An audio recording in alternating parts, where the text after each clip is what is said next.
नल जल सब बहुत नीचे है, ढुकते नहीं पानी। अब रोहित के घर के अंदर जाएगा।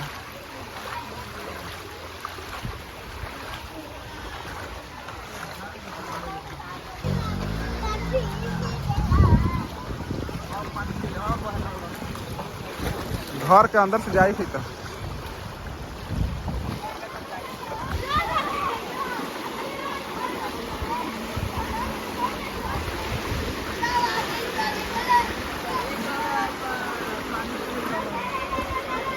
तेज थोड़ी है।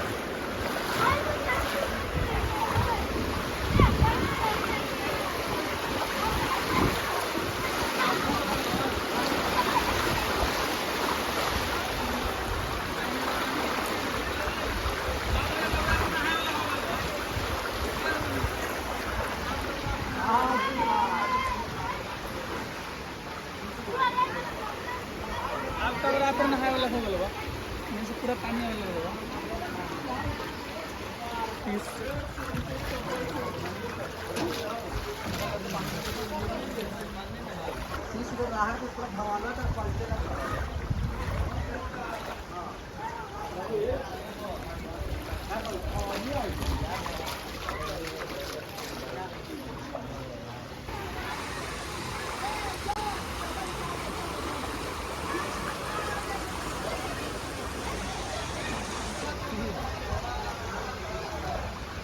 हाँ आता है।